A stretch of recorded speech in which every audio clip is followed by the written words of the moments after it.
The Boiled One. The Boiled One, classified as PHEN-228, is one of the most disturbing entities ever documented. A towering, shadowy mass that seems to devour the light around it, making it nearly impossible to tell where its body begins or ends. First reported during a hijacked 2003 broadcast of a children's show called Tree of Heaven, the Boiled One can slip into any signal, televisions, phones, live streams, turning an ordinary evening into an inescapable nightmare. It breaks you without ever touching you. Its face is the worst of it, a red, gooey ruin of melted skin sagging like wax, hollow eyes boring into you like open wounds, and a mouth locked in a silent, eternal scream. Its limbs are grotesquely long and bony, fingers stretched and twitching as though constantly reaching. The whole thing shifts slightly when observed, never fully still, like reality itself rejects its presence. What makes PHEN-228 truly monstrous isn't the appearance, it's the consequence. One glance at that red, glowing face, even through a screen, burns the image into your memory permanently. Sleep becomes a trap, pulling victims into pseudo-coma, fully conscious but completely paralyzed, minds echoing with distant trumpet blasts and maniacal laughter. It doesn't kill, it haunts. The Rolling Giant. The Rolling Giant is the central antagonist of The Oldest View, an analog horror series created by Kane Parsons, the same mind behind the viral Kane's Backrooms content. It is a gigantic living puppet standing around 12 feet tall inside the mall and up to 18 feet during the parade, mounted on a four-wheeled cart. Originally designed by artist Kevin Obregon in the likeness of botanist Julien Reverchon, it served as a decoration inside the Valley View Center in Dallas before the mall was abandoned. The giant wears a dark purple robe that drapes over its cart, a black shirt, and has flower-shaped hands roughly formed into fingers, along with black hair, a beard, and a mustache. What makes it so unsettling is its behavior. It remains completely motionless when the protagonist Wyatt faces it, appearing to be a harmless statue. But this is deliberate deception. The giant is fully aware and doing it purely to manipulate Wyatt. RoadWalker. The RoadWalker is one of Dr. Nowhere's most chilling creations. A towering, imposing figure whose glowing eyes cut through the darkness like two cold beacons that refuse to let you look away. First reported on April 29th, 2021, it announced itself not with noise or chaos, but with presence alone. And that was enough. Its sheer scale unsettles everything around it, casting a shadow that feels heavier than it should, as though the air itself grows dense wherever it walks. Nobody knows what it truly is. Some believe it was engineered as a weapon, something built for destruction on a scale too vast to comprehend. Others argue it's a guardian, silently patrolling the edges of a secret the world isn't ready to face.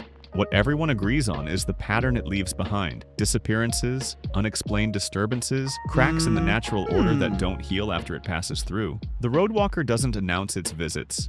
It simply appears, roaming roads and stretches of darkness with an unhurried, deliberate stride, those luminous eyes sweeping through the night. It has never been fully explained, never been caught, and never been stopped. Whatever its purpose, it walks on, and something about that is the most terrifying part of all. Intruder. The Intruder is one of the most psychologically devastating entities in the Mandela Catalog universe. A predator that doesn't just hunt its victims, it grooms them. Its first known sighting dates back to a 4-year-old Mark Heathcliff, who glimpsed it lurking near the stairs of his home in the darkness, and from that moment, the Intruder never truly let him go. It operates through television screens and mirrors, slipping into any reflective or broadcast medium to watch, manipulate, and terrorize. What sets it apart from other alternates is its intelligence and patience. It doesn't rush. It corrupts PSA broadcasts to increase civilian deaths, orchestrates elaborate traps using fake phone calls and borrowed voices, and develops twisted, possessive relationships with its child victims, referring to them with sickening warmth as though they were its own. It kidnapped 3,426 children across 4 counties simultaneously, and not one was ever found. When investigators got close, it disfigured a body just to taunt them. Its most disturbing implication is what it told Adam Murray, that the person walking around in Adam's skin isn't the real Adam at all. The Intruder doesn't just take lives, it replaces them. The Alternates. The Alternates are among the most terrifying creatures ever conceived in analog horror, not because of what they look like, but because of what they replace. These humanoid entities are master mimics, capable of copying a person's appearance, voice, and mannerisms so perfectly that the people closest to you may never notice the difference. Their method is precise and patient. Find a target, assume their form, then hunt the original down. Once cornered, they don't simply kill, they break. Alternates weaponize the mind, infecting victims with metaphysical awareness disorder, a psychological unraveling that drives people towards suicide. They've existed since the beginning of recorded history, with implications stretching back to biblical times. They come in 4 distinct types, from flawless doppelgangers indistinguishable from your loved ones, to grotesquely flawed impersonators with stretched limbs and missing faces, to tulpas willed into existence by a child's imagination. They are effectively immortal, nearly impossible to kill, and still walking among us today, hiding,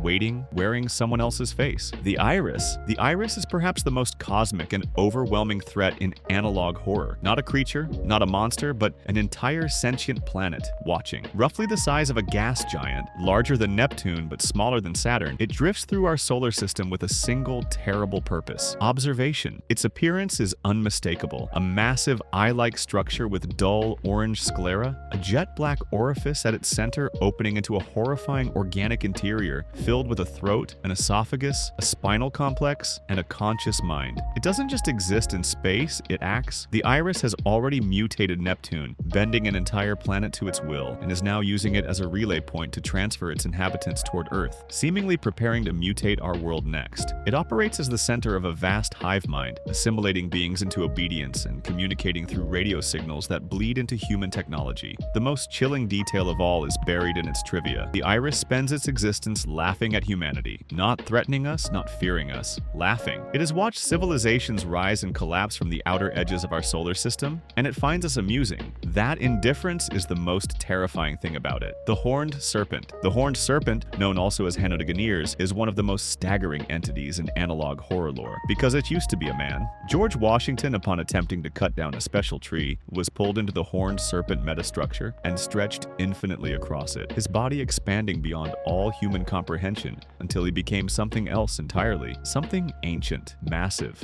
and scattered. His limbs emerged across centuries of human history like buried landmines, one sealed inside the Statue of Liberty by Ulysses S. Grant, another imprisoned within the Statue of Progress, a skull repurposed as a weapon of war during World War I, and more sleeping underground, waiting to be accidentally awakened. Governments built infrastructure around his remains, fed immigrants to his trapped limbs to keep them docile, and harvested his energy for technological advancement. In 1985, 2 of his limbs broke free simultaneously, and in 2022, the chaos of a battle between cosmic forces finally allowed the full serpent to escape, tearing reality itself apart in an event survivors called the Great Division. The Horned Serpent didn't just destroy the world, it was woven into the foundation of American history the entire time, hiding in plain sight inside the nation's most iconic monuments. The Permian Basin Superorganism. The Permian Basin Superorganism, scientifically classified as Immanus colossius, is one of the most disturbing concepts in analog horror because it is dressed entirely in the mundane language of bureaucracy and tourism. Discovered in the 1970s beneath the Permian Basin region of Texas, this entity is not a creature you encounter. It is a creature you are standing inside, so massive that the United States government converted it into a national park in 1980, charging admission and running guided tours through its living interior like it was Yellowstone. The Mystery Flesh Pit National Park operated for years with safety regulations, gift shops, and visitor brochures, all built around the body of something incomprehensibly alive beneath the Texas soil. When things went wrong, the response was characteristically American. The Department of Energy quietly ran a feasibility study on whether nuclear weapons could kill it, concluded it would be unwise to try, and moved on. Congress later earmarked $120 million to keep extracting resources from its body. Multiple counties were placed under geobiological activity warnings in 2018 as it stirred. Nobody evacuated, nobody shut it down. The horror of the Permian Basin superorganism isn't the creature itself, it's that we built a parking lot on top of it and sold tickets.